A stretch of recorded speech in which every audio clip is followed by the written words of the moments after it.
Hello and welcome everyone.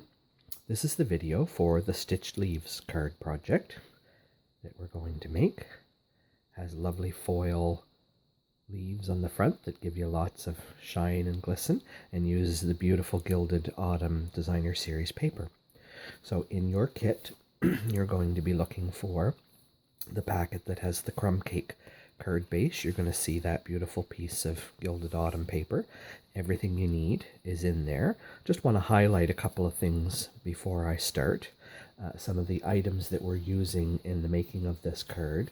We're going to be using the Pine Planks embossing folder. Let's see if I can get this in the light here for you. You'll see it more on the paper itself. It gives a beautiful wooden plank embossed texture to this piece of mint macaron paper that we're going to use here. So we are using that. And the dies that I used to cut the little bits for the tag are from the Tasteful Labels dies. And I use this sort of chevron angled die, as well as this skinny little tag die.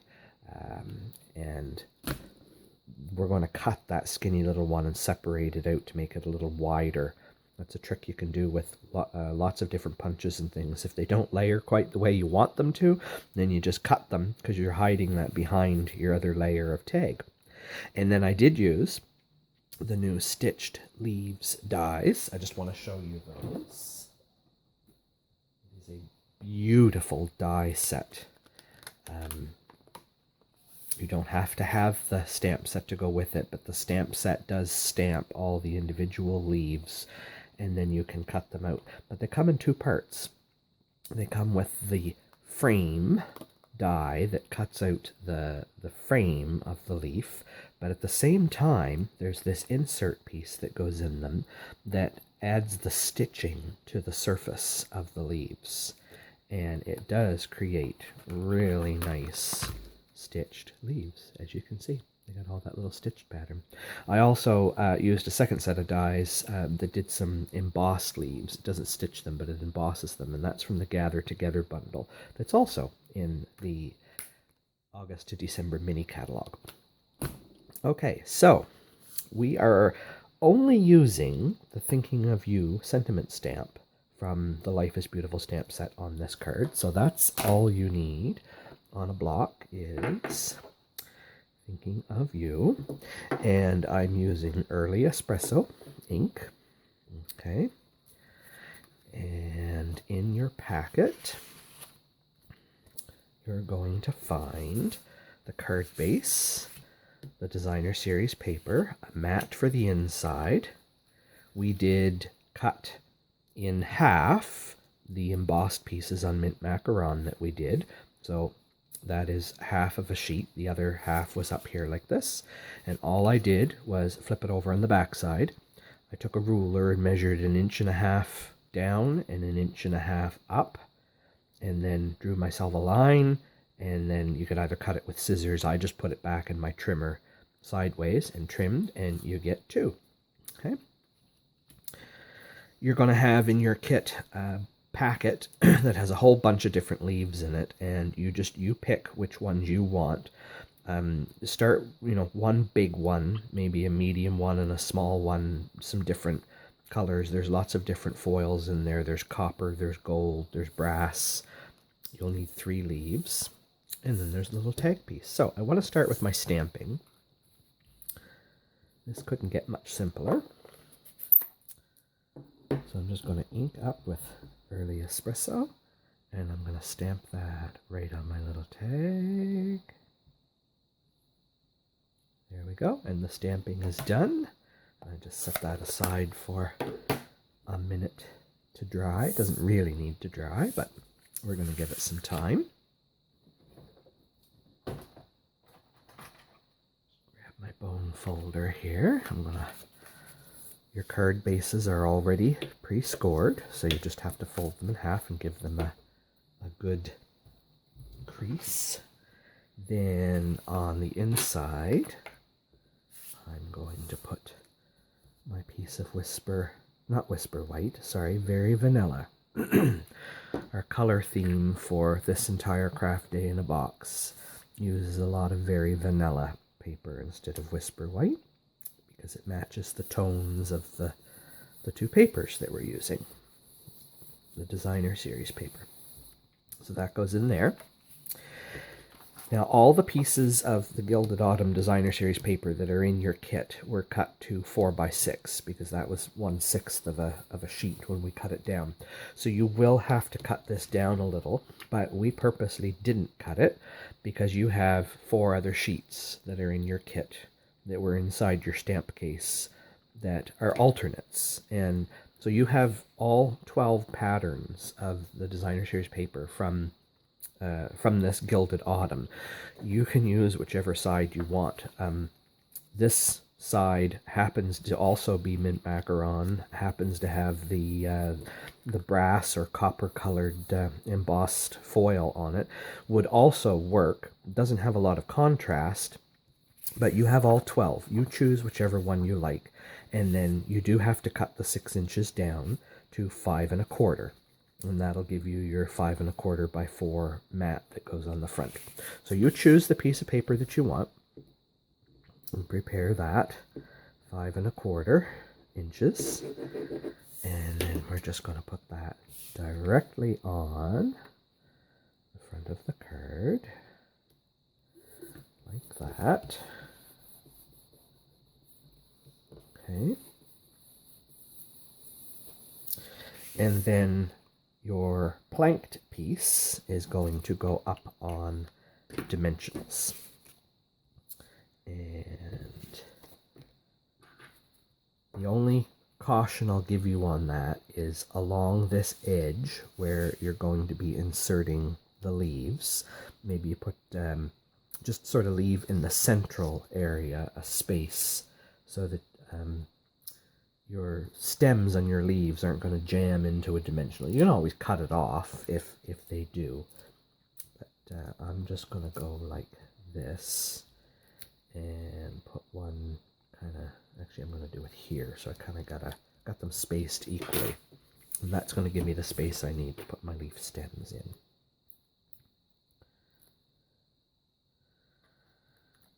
These backings peeled off.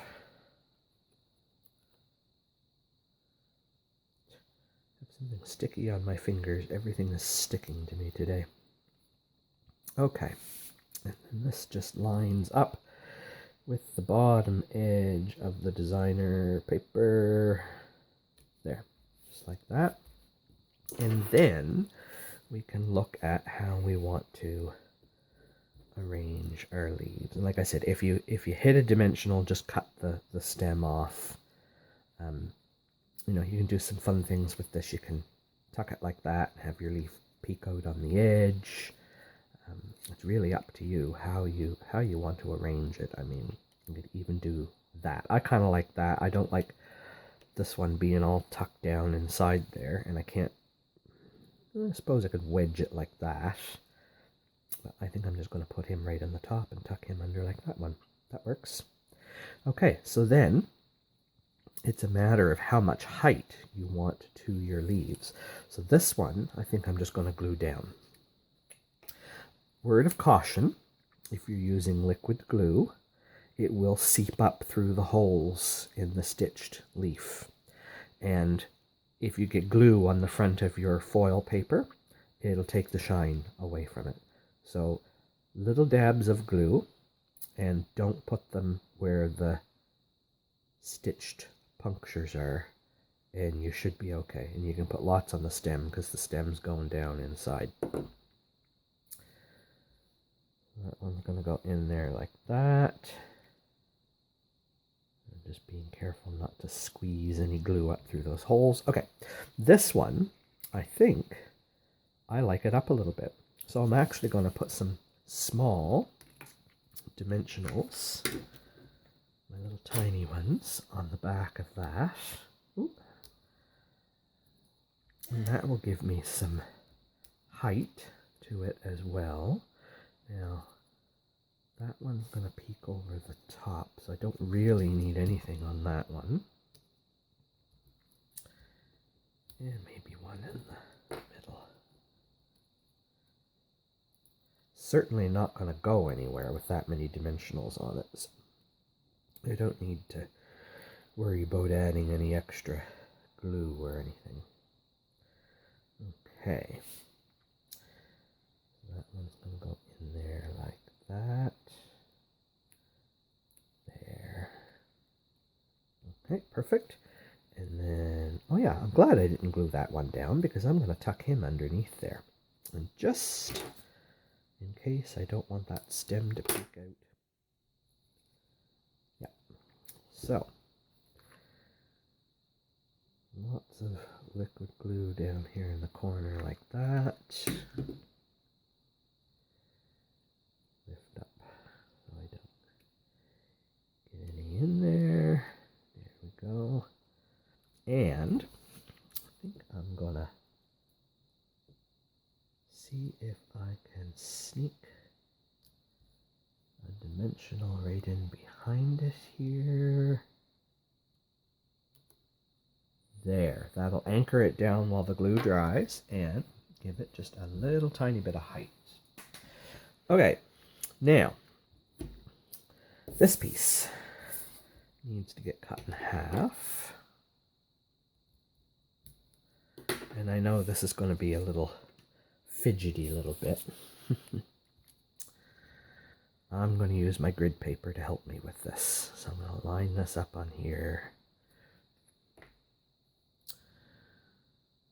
It's all getting glued down, so I really don't care where the glue is. Just put lots of glue towards the middle.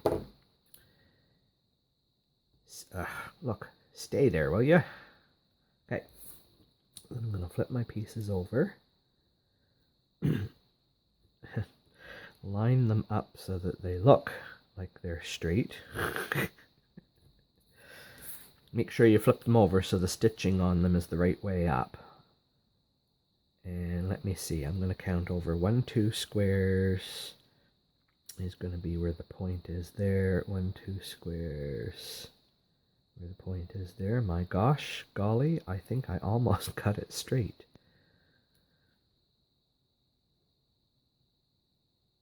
Okay, just make sure that that's not going to move on me. Okay, and now I can put glue here, and glue there, and some glue here, and some glue there.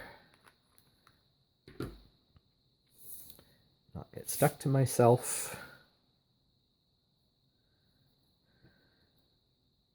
You could bump that up on dimensionals if you wanted to. However, too thick of a card will cost you extra postage in the envelope. We've already got one layer of dimensionals, plus we've got some leaves up on it. So I would just advise you glue it down and not use extra dimensionals. But there you are. So when you're repeating this project, your card base you could make out of crushed curry, early espresso. There's mint macaron, and I believe there is even pool party in the little flowers that are here. And there is the crumb cake color. So you can do your base out of whatever. There are lots of other papers in that package, and there are several of the foil ones that are the dark crushed curry color that would work well with this. Your embossed layer on the front could be done with the subtle texture, could be done with the pine planks like you see here. It could be done with any of the floral ones, really, would work with it. But it doesn't really even have to be embossed, and you don't have to worry about measuring your angle exactly. Just cut it across at some random angle, and you'll have 2 pieces to be able to do 2 more cards. And you should have enough leaves in your package that you should be able to at least reproduce another one of these cards in this style with 3 leaves on it. Okay, I hope you enjoyed that, and we'll see you in the next project.